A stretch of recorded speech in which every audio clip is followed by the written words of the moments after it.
Hey, what's up, everybody? True Boxing here. Thank you for coming back to Get Hit with the Truth. So today we're doing the Bakole versus Ajagba preview and prediction video. It's kind of a mini breakdown what I'm going to do. Now, before we get into that, if you could smash the like button, leave a comment, or subscribe to the channel.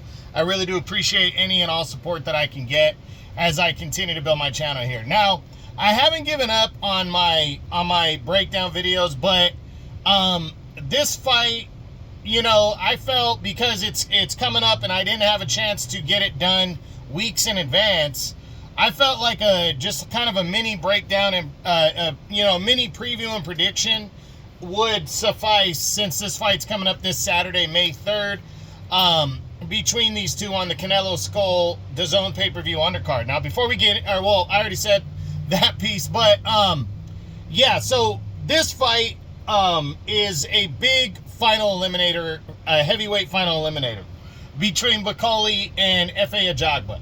Martin Bakole is given this opportunity, even though he got knocked out in 2 rounds against Joseph Parker, but he took that fight on 48 hours notice.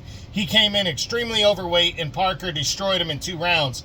But he took that fight, and replacing Daniel Dubois. And, you know, a lot of people gave him a lot of respect, and they're kind of saying, so what? You made a shitload of money to come in and be a fill-in guy for Dubois. Good job, and good luck in your future fight. You know, where we still think you're a serious heavyweight player. And he's taking on Ajagba, who has been trying to reestablish himself since his lone defeat to Frank Sanchez a few years ago, when they were both undefeated fighters, and Sanchez soundly outworked him to a unanimous decision victory.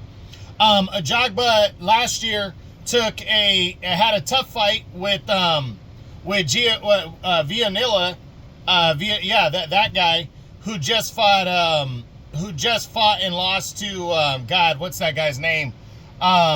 Ricardo Torres Jr. So Ajagba now, this is his moment right here. This is his moment. This is his big opportunity, and he needs to try to take advantage of this fight against Bakole.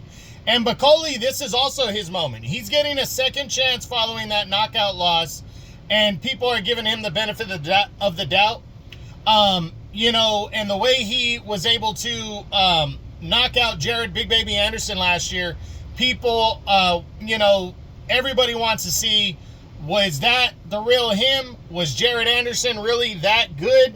Or was he overrated? Is Bakole overrated? We're going to find out in this fight, because the winner is going to become the mandatory challenger in the IBF. So big fights come for the winner here. Now, they're side-by-sides. Before I get into a prediction, let's take a look at their side-by-sides right here. Bakole's 21-2. So he has the knockout loss to Parker in his last fight, and then he lost to Michael Hunter. I believe it was back in 2019. He got stopped in the late rounds against him before he was really a player in the division. F.A. Ajagba, 20-1. As I said, he lost to Frank Sanchez a few years ago. He's been undefeated ever since. Surprisingly, to me, Bakole's a heavy favorite going in this one, with Ajagba a moderate underdog. They're both 31 years old, so same age. They are both 6'6". But Ajagba has a 3-inch reach advantage on Bakole. And in terms of the weight, Bakole averages roughly around 280 in that area, 270, 280. He came in the last fight against Parker at 310, but again, he took that fight on 48 hours notice. And Ajagba comes in generally at 240 in that area. That was his last fight, was around 240. I think he'll probably be gaining a little bit of weight just to make, stand his ground. But both of these guys are strong punchers. They are. They're both heavy hitters. I think the odds are a little unjust to Ajagba, but this fight could end in a flat-out knockout on either side, in my opinion. I mean, Bakole could go out there and destroy Ajagba. Ajagba could catch Bakole early and stop him. I'm definitely interested in seeing this fight. I think it's a good one. What does Bakole need to do to win the fight? I think he needs to make his impression early. I think he needs to end the fight within the first half of the fight. He needs to go for the knockout. He needs to come in great shape and be prepared for 12. But I don't know if he's going to make it that far. So he really needs to try to put the pressure on and get Ajagba out of there as in the first half of the fight, in my opinion. So if he hurts him, press him for sure. Work the body, try to slow Ajagba down, because I think Ajagba, what does he need to do to win the fight? He's going to be moving in this one. I think he's going to be moving. I think he's going to try to box more, but I do think he's going to be competitive and try to counterpunch and land something big to set the tone for himself. He's not a guy that just likes to stand back and box, but I do think between the two, he'll make the decision to be the boxer and move a little more and try to land something big, but he needs to use that reach advantage. Needs to use the reach, needs to be in great shape like he generally is, and ready to go 12 rounds.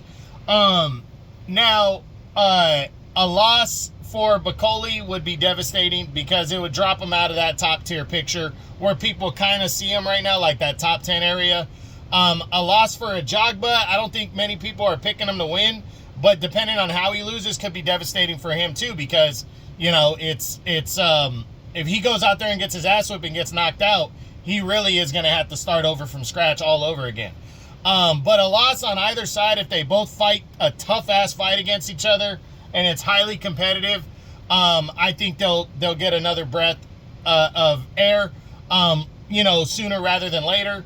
A win for Bakole is huge. It makes him the mandatory challenger, and it kind of shakes off that loss to Parker. A win for Ajagba is even bigger because you'll see that he is ready to be a serious player in the heavyweight division, and he'll get an opportunity. So a title shot, a first ever title shot, is in line for both guys.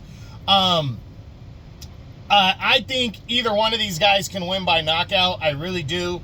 I don't see this fight going to the scorecards, but you never know. But I definitely think the fight, in my opinion, the fight's going to end by knockout.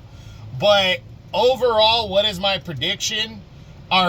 Is it better for boxing if Bakole or Ajagba wins? I think it's better for boxing if Bakole wins, but I don't think it's going to be bad if Ajagba wins. It's just Bakole has that more attractive style right now. If Ajagba goes out there and blasts him, I think Ajagba is going to be a new star, so that'll help. But at the end of the day, I think it's better if Bakole wins the fight, but it's close. And then finally, my prediction. Who do I think is going to win this big heavyweight final eliminator?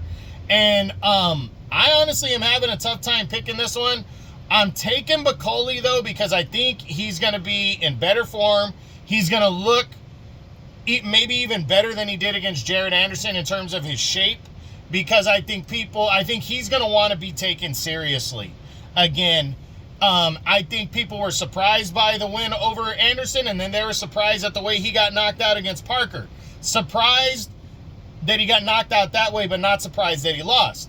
Now I think it's really his third time out where you really know him, and he's ready to make an impression. So I think he's going to catch Ajagba and overwhelm him and stop him in the first half of the fight, like first 3 to 5 rounds, in my opinion.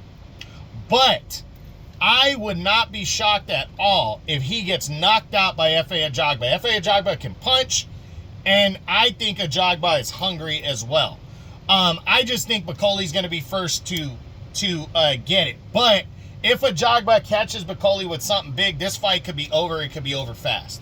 So expect a high action fight, a lot of big punches thrown in this one, and expect the knockout. So that's it. That's what I got. That is my Bakole versus Ajagba preview and prediction video as they will collide in the IBF Final Eliminator, Heavyweight Eliminator, that takes place this Saturday, May 3rd, on DAZN pay-per-view on the Canelo versus Skull pay-per-view undercard. I hope you enjoyed the video. If you did, smash the like button, leave a comment, or subscribe to the channel. I appreciate any and all support. This is True Boxing, and you've been hit with the truth.